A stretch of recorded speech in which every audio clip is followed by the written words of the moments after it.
Please help me welcome Donna Newman. Thank you, Chris. Have you ever wanted something so much like becoming a great NSA speaker? A speaker that not only is aspiring to become a master speaker, but an inspirational speaker. Speakers like Naomi Rhodey, like Neil Dempster, who was up here on the platform earlier, or Don Thorne, or Patricia Fripp, maybe Glenna Salsbury, Lou Heckler, people who have really commanded the platform and inspired their audience to become something they always thought they could, but never had the courage to become. Well, if that's the case, then you'll probably be inspired by this story. Imagine that there are 32 seconds left on the clock. 32 seconds left on the clock, and you are attending a girls' basketball game. It's a championship game, so everything is on the line. But your team, Harry, your team is down by 9 points. You're losing, and there's 32 seconds to spare. And all you can hear from the other team, these parents, they're just talking about where they're going to head off for the celebration. But there's something about you that just stands to be a little peaceful, because obviously they have forgotten what you've remembered, and that is the majority of games are won in the final 30 seconds. And obviously they don't know what you know, which is that the basketball coach of your team is a former WNBA superstar, and she has been under plenty of high-pressured stakes where there's been 32 seconds on the clock, and she had to come through with her team. So there's no doubt in my mind that she's going to be able to give the plan to the 5 players on the court for them to execute, probably tie the game, and maybe even win the game. Well, 32 seconds left on that clock. Teams are coming out of a timeout. And it just so happens that we've got the inbound pass. The pass comes in, the ball's activated, our team actually rushes to the outside of the three-point line, and within 26 seconds, we have tied the game with 3 three-point swishes. Unbelievable, remarkable. But we had a plan. And now both teams take a timeout, and there's 6 seconds left. And you can imagine the rush and the roar and the change of the dynamics of the crowd, because we are tied and they are nervous. And it just so happens the majority of the people in the crowd, they're not parents. They're actually college basketball coaches looking to give high school girls a full ride scholarship if they would come and play at their school. And it seems like they have found 8 of the best that they can rely on to do just that. So 6 points left, or 6 seconds left rather, and both teams come out of a timeout. We have the inbound pass again, lucky for us. And sure enough, as the ball goes active, we immediately make 2 passes, the ball gets lifted, the buzzer rings, the ball bounces off the back of the glass and swishes through the basket. We have won the game! We won. We were down by 9 points and we came back to win the game by 2. But what really happened here is you had a group of young people who knew in their belly that they were capable of being winners. But with that plan, when they enacted that plan, they exemplified that excellence.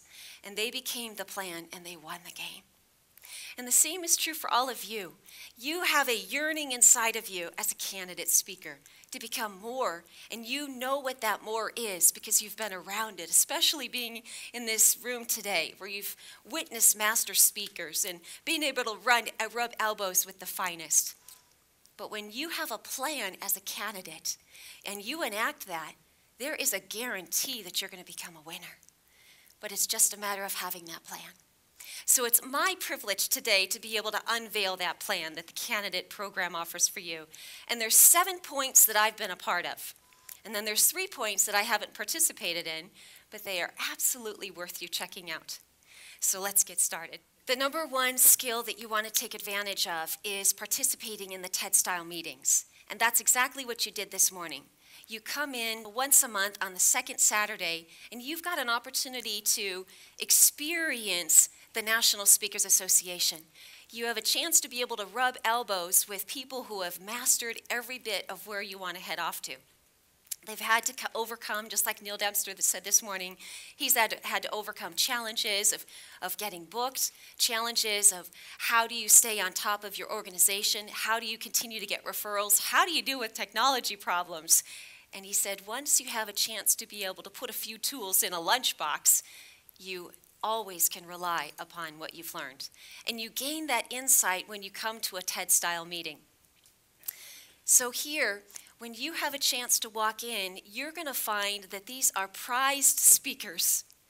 And you have people who are looking out for you, rooting for you, celebrating you, and they want to see you succeed.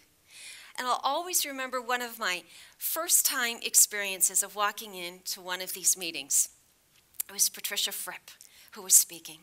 And if you've never had the privilege to be in the same room as Patricia, you will know the moment you have a chance to meet her that it is like you feel like you have to throw her a salute, because this woman is so poised and she's commanding and she knows how to ask a lot of the platform and to deliver excellence to the audience. She has a way of breaking through what the theater majors call the fourth wall, and she includes you, and you learn so much from her as a speaker, as a candidate. One of the things I learned so valuable from her, and the one time that she came, we had a packed house. We had standing room only, and then we were moving into the back room with chairs. She had said, Donna, I truly felt like she was talking to me. It is not your client's job to remember you. It is your responsibility to become remarkable and worth repeating.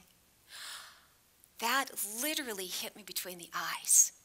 Because, there's something about you that you want other people to own the responsibility to talk about you and to remember you.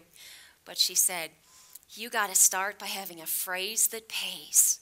And when you understand that everything you do needs to be a phrase that pays, then that's easily remembered. And that's easily repeated. And when it's remembered and repeated, boy, you've got a marketing machine out there of people who are talking about you. And then it comes all back to you because they remember who gave them the phrase that pays. And I remember her giving the storyline when she had said 2.5 Men was her favorite TV show. And she said that this happens in real life, where the title of each episode of the 2.5 Men is actually repeated in the dialogue, so that you hear it continuously, and after the show, you are repeating the exact title, which then gives you excitement about watching the show again and helps other people get enthusiastic about watching the show in the first place. So having a phrase that pays puts you in a position to be a remarkable, memorable speaker. And you gain that by coming to those monthly TED meetings. The second one is going to be looking at the NSA-AZ online directory. And that is one of the best platforms for you to get found. Remember this morning I was talking about how so much of us getting found as speakers is really our online presence. And when we've got an online presence, when people are putting keywords into the search engines, our website will come up and we will be found. Well, it just so happens a really cool feature of NSA is that they enable you to tether yourself on a landing page on the website of NSA, of the main NSA-Arizona website. And that is a cool benefit, because when people are looking for speakers, they normally go to the NSA-Arizona. They put in the keywords for the industry that they're looking for to speak at their meeting, and if you've listed in that, your content will pull up as one of the search results. Within the first month of my signing on as a candidate about 3 years ago, that happened to me. A women's group called me and said, we've had someone fall through, could probably only pay you $1,000. Would you be interested? But we need you in 1 month. Well, for me, that was a cinch because I was new to speaking and I would have done it a 24-hour notice, and I almost would have done it for free, just for the experience. But $1,000 and I had a month's worth of notice, I thought this was the coolest thing ever. And I didn't even market myself. I was in a portal where people were already going to look for me. So take advantage of that. It happened to me a second time when I had tweaked up some of my keywords, because now I was asking everybody, well, how did you find me? And they would give me the exact keywords that they had put into Google to make me rise up into the search engine. And a gentleman had called me from a financial organization in the Biltmore Fashion Park, and he said, well, I actually found you because I just put social media speaker in there, and up comes your NSA landing page. It's still part of the main website, but my page had its own URL as a member. And now I was being pulled up in a search engine. It wasn't even my own website that was pulling me up. It was the NSA online directory. So hugely recommend you taking advantage of that. That will give you a lot of exposure. And then number 3, we're looking at one of my favorites is, if you're going to become great, you got to surround yourself with great people. And one of the best ways to do that is to tap into what Richard has created for us with the access of the large media library.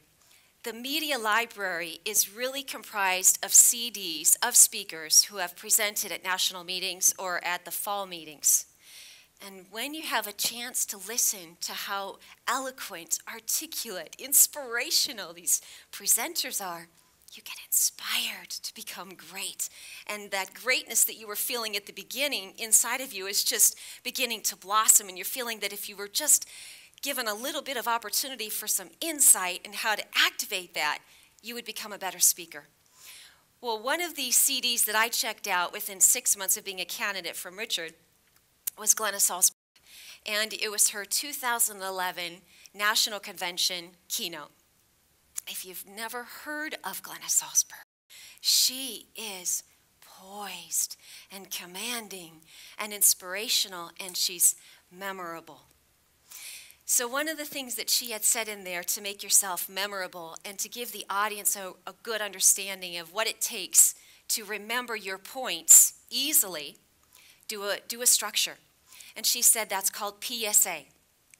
Well, from all my marketing background, I thought maybe she meant public service announcement. But it was actually, you do a point, you have a story, and then you have an application every time you're speaking. And you can have this structure 3 times, 5 times, 7 times inside of your speech. So, a point. This is what Patricia Fripp referred to, remember, as the phrase that pays. Have that sticking point. And then, of course, you need to step back and give a story that really showcases or gives the audience an opportunity to see that point in action. And then it doesn't quite make sense for them to understand the point or to hear your story because they're all about what's in it for me. So that's where you connect the dots from the point to the story with the application. And you tell them exactly how they're going to benefit by understanding the strength of your point and taking action on it. So every time you have a point, a story, and an application, you will successfully, whether it is for moms, whether it is for a large audience, big audience, whether it's for corporations, people will understand where you're headed based upon the content of the story, and they will relate to it because you've personalized what they're going to get out of it. Then we're looking at the 4th tool over here, and that is reading Speaker magazine. When I was about 1.5 years into being a candidate, I don't know about you guys if you're going to feel this, but I got to a point where I was getting a little bit overwhelmed because I came in here and I thought, man, everybody's maxed out with presentations. They know exactly where they're going. They're super successful. How do I get to be like them? How do I get to look like them? How do I become like the master speaker that I so badly want to become? Well, what I realized was in order to be that game changer that you so badly want to be, you have to realize you can't do it alone. And you shouldn't have to do it alone. And one of the best ways for you is to tap into what's called the Speaker Magazine. And this Speaker Magazine, this is a subscription, and I'm not sure entirely what the price point is, but there is one for the aspiring speaker. And once you get your hand on this, you will read it cover to cover, just like I did. It was about that 9th month into being a candidate, and everybody had pretty much cleared the room after one of those TED-style monthly meetings. And Les Taylor had left it at his tabletop. And I said, Les, do you mind if I look at that? He said, oh, you can have it. I already looked at all. Well, he had not made any dog ears on the corners. He never made any margin notes. He had nothing highlighted. So I thought, ooh, I get to do that. So I literally took it home and I read it cover to cover. And what I realized was there is so much I didn't know about being a great speaker. But even in that, it is so overwhelming to become a great speaker. You have to understand the fundamentals of creating your platform. How do you market yourself? How do you get found? How do you create the content that's original for your platform so that you're not duplicating everybody else? How do you repurpose yourself? How do you network? How do you tap into other brain trust so that you could say, hey, this is my idea, can you give me some feedback? How do you have the confidence to do that? This is something that you must pick up. And the aspiring speaker is actually outside there in the hallway, so I would strongly encourage you to get yourself one. But more importantly, I'd even say get yourself a subscription, because you'll find that people from different backgrounds, from different experiences, some that are new to speaking, but they've had a very, very good career, or some people who are seasoned pros will share their insights from technology, from starting a business, from managing a business, from getting humor into your content. This is how you become a game changer. The next one is YAHOO groups. And when you have a chance to join a YAHOO group, you're going to be introduced to Beth Terry and Bonnie Mattick. And those are two women that I think they know just about everything. If I've ever had a question, and I would think to myself now, those speakers up top here, they said a lot of acronyms, and they said things that happened 20 years ago in the speaking industry, and they rattled off last names of speakers, and it was up and over my head. I had no clue what they were referencing, but I knew it was important. So I would go into the YAHOO groups. You want to make sure that you're added, and I would ask a question. Now, everybody would get notification of that question, but it would be Bonnie Mattick that would always come back, or it would be our precious other friend who would come back and say, I know exactly what you're talking about. Here it is. And here's an example. And here's the website. And by the way, here's the phone number. And this is what worked for me. And she is so excellent at that. So I would really ask you to just tap into that, because that saves you a lot of time. When you're new and you're kind of bobbling around, what do you do that's really going to maximize your learning curve and taking advantage of how do you become a better speaker? It's just fundamental sometimes you have questions about, but you just don't know who to ask. Go inside those YAHOO chats. And another thing about that is that Bonnie, at the end of every meeting, every chapter meeting, she does a recap. So while you might take copious notes, there might be a chance that you would have forgotten something. So Bonnie actually organizes all the notes, 2-3 pages deep, and she bullets them. So they're great talking points. Everything that she learned, you then cross-reference with what you learned, and oftentimes there's a lot of good overlap, but she has it clear, and you can actually read it because she prints it out. And so often when you're chicken scratching and you're racing and you can hardly keep up with the speaker, you go back and there's not much there for you. So Bonnie's notes make a big difference, and she usually sends them the week after that Saturday. And then LinkedIn groups. There's a little biblical verse that says, if you give one thing out, it comes back to you tenfold. And NSA was founded upon that value system.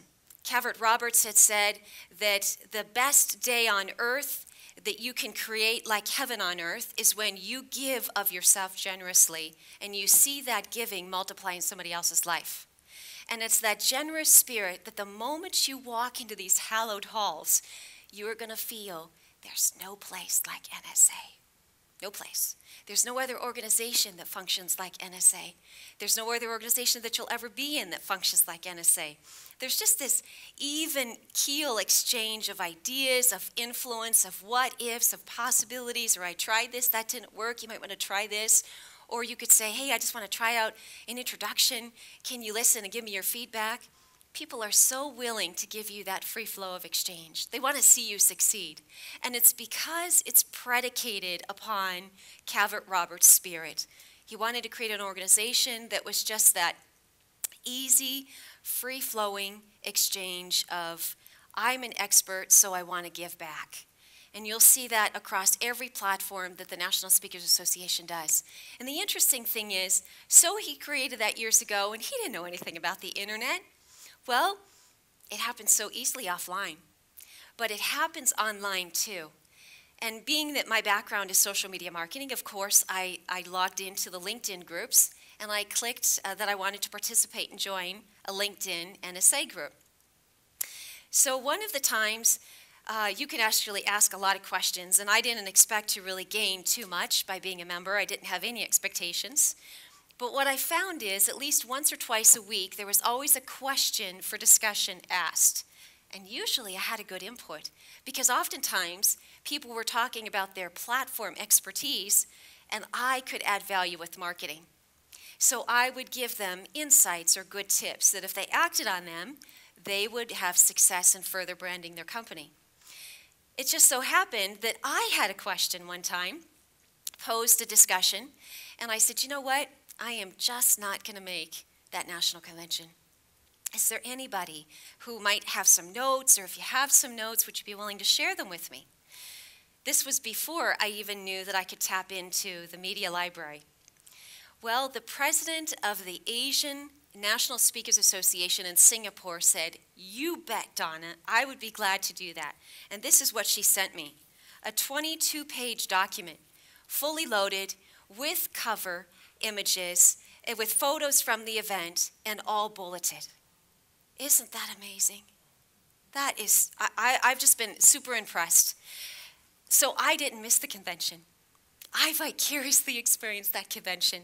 So the beauty is that that Cavett spirit operates so nicely offline, and you'll find that that happens, that free exchange happens within LinkedIn groups.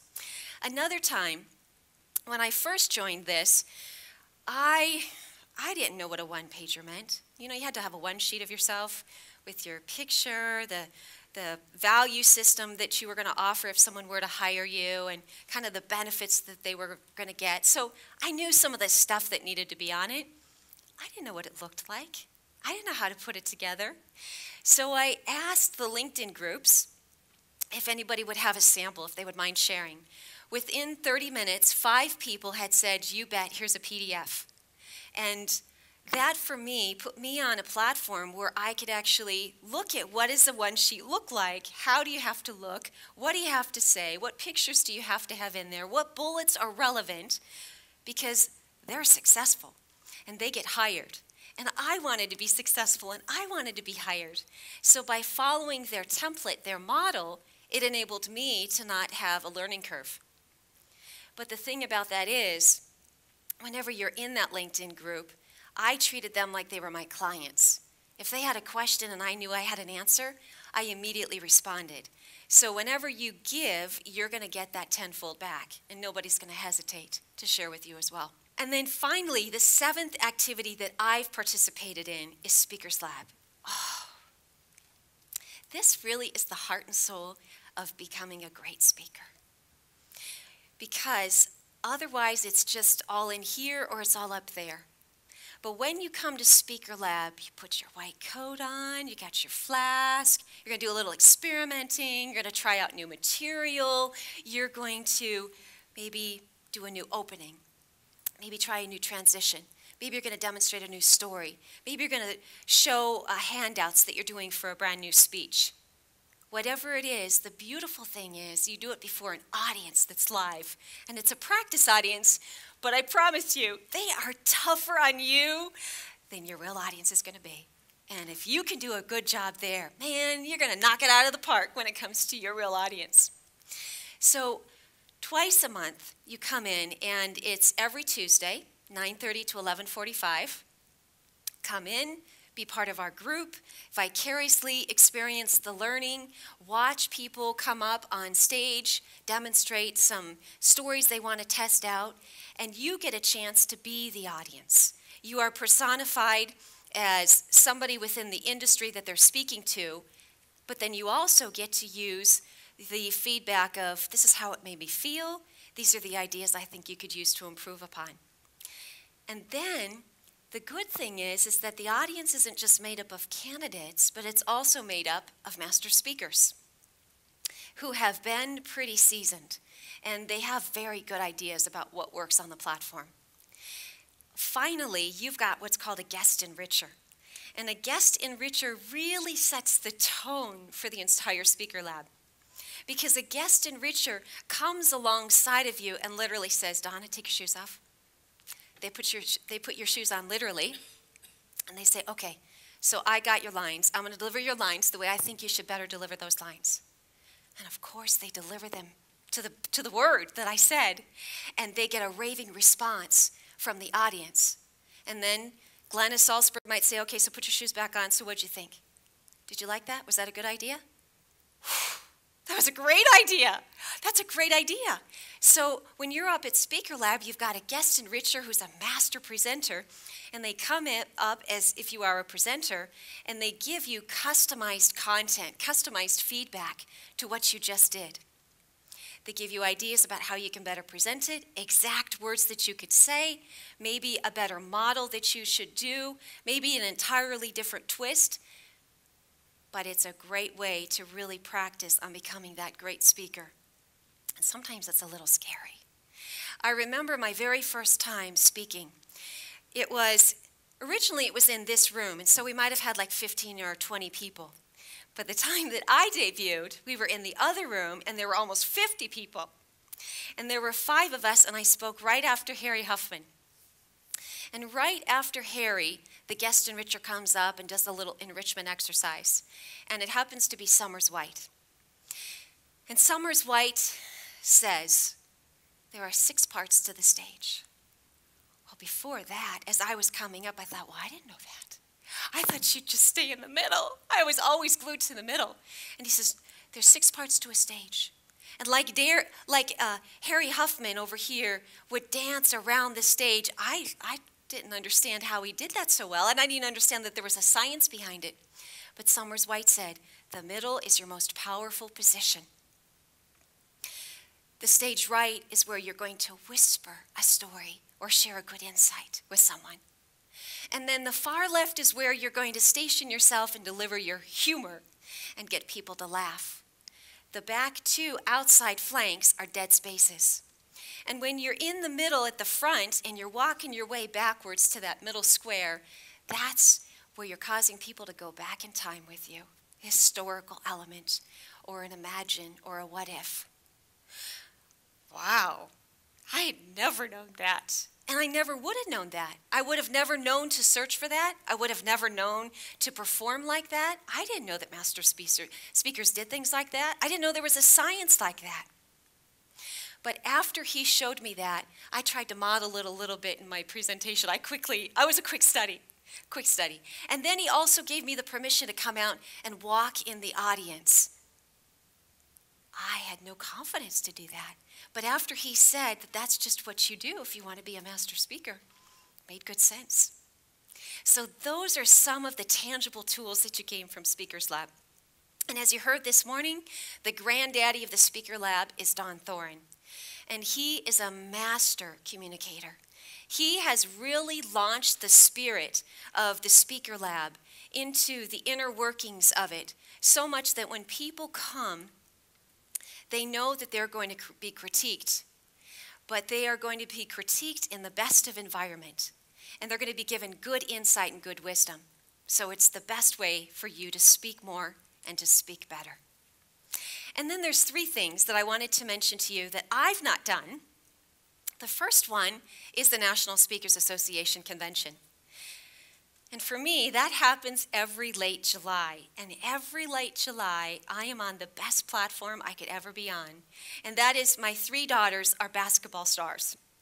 So we travel the country, and we are going to all of these different gyms with our club team, recruiting all these coaches to look at us because they want to play in college. They want to play college ball. And so we're looking to have them be recruited for a full scholarship. So I always miss the convention. And that's why it's so valuable for me to participate in LinkedIn groups, because I get the convention recap, or to participate in the media library that Rich runs, because I get the CDs to listen to within a few months of convention, and it's as though I never missed it. So when Lou Heckler said, he's a very famous speaker, when he said the very first time that he went to convention, that evening, he went back to his room and he cried. He couldn't believe it. He said, this is the most amazing group of people that I have ever met, where you are exchanging ideas and you're encouraging each other, and everybody's at the top of their game, but they're transparent and they're real and they're tangible and they're touchable. It's the Cavett spirit. It's amazing to me that Mr. Cavett Roberts had created this so long ago, and look at how it's expounded itself, and it's so ever present in everything that we do. National Convention is definitely something you want to check out, and I believe as the candidate you actually get to have a discount. Then the second thing that you want to take advantage of is what's called SpeakerNet News, and this is an online newsletter. It's free, and the editor puts in little quips about how to become a better speaker. Quips like what Neil Dempster talked about on the panel today, how to package your lunchbox with all your technology and take it with you. What's the best social media approach to marketing an event? You are going to get some really good vignettes about how to promote your business, how to generate new ideas, how to create openings, and how to market. And it's a quick read, a couple of pages deep. Then the final thing, the 10th thing, is living room forums. And if you don't have a chance to come to the Saturday, or if you do have a chance, but you really want that Saturday experience, but a little bit more informal and a little bit more of a 15 or 20 people, then you'd want to go to the living room forums. So the caliber of people up here on the stage during the Saturday presentations is every bit what you can expect at the living room forums. And this is in the evening. It's hosted by a couple of our members. It's in their home. And it gives you an opportunity to have a lot of camaraderie with people, because the same folks tend to go each time. So you're holding each other accountable. You're actually enjoying that more intimate setting. And it's a great place for you to feel confident to ask questions that you might not ask in a larger group. So if you put together these 10 action items, you're really going to put yourself in a position to have a plan. When I first started as a candidate, all of these were existing, but it wasn't really focused. It was all of these piecemeals, and so I found that when I put this master plan together and held myself accountable to getting involved in all of these 10 platforms, they were the best mentors, the best educators. It helped me become a game changer in my own business. I didn't become a speaker to become a speaker. I became a speaker to better sell my business, to better communicate to clients, and really that's what it's enabled me to do. So whether your goal is to become a great platform speaker singly, or you're using your platform skills to better sell, to better close deals, to better market your own company, to expose people to your talent and your trade, no matter what your level of interest is, when you've got a simple plan, and you know that plan is proven because of all the masters that have used it before you, then it is definitely worth doing. And just like those girls had 32 seconds left on that clock, and they were talented, but they didn't know what to do. When you are an effervescent speaker, and you know that you've got something really special inside of you, and you know you have a calling, but you just don't know how to act on it, when you have this 10-point plan and you put it to action, you're going to see that you're going to come up a winner. In the spring of 1994, I was sitting having breakfast with Naomi Rhodey. And Naomi Rhodey is one of the champion speakers. She's one of the top 2 female speakers that have gone to the top in a very short amount of time. And she was telling me that she was going to be the president of the incoming year for the NSA. And she says, Donna, we're going to have trumpets and we're going to have roses. And I got this big theme. It's going to be the privilege of the platform. What do you think? So I sank back into my seat, and I thought, oh, that's really good. I became a little pensive, and I thought, Naomi, do you think we all have a platform? Do you think everything we do is a platform? Do you think we should all consider it a privilege? And she comes over to me, and this was 20 years ago, but she puts her hand on my hand, and I can feel it almost like it's yesterday. And she says, Donna, of course you do. Everywhere you go, everything you think, everything you say, that's your platform. And it is a privilege to be on that platform. Doesn't matter what it is. So even though now you have a structure and you have a plan when it comes to how are you going to make the most of being a candidate so that you could use the transition of being a candidate to help you launch your commanding communication skills. I want you to take with you those 5 words, because in the spirit of Mr. Roberts himself, it truly is a privilege to be on this platform, and it's an honor. And the more times that you feel that and exude that, you are going to attract more of your target audience who want to work with you. And that's your edge. That's your advantage. That is how you take full advantage of the 10 tools and of being a candidate. So now it's your turn to decide. Is this a program that you want to put into action? And then what will be your theme against which you will weigh everything you do? Will you consider it the privilege of the platform? Thank you.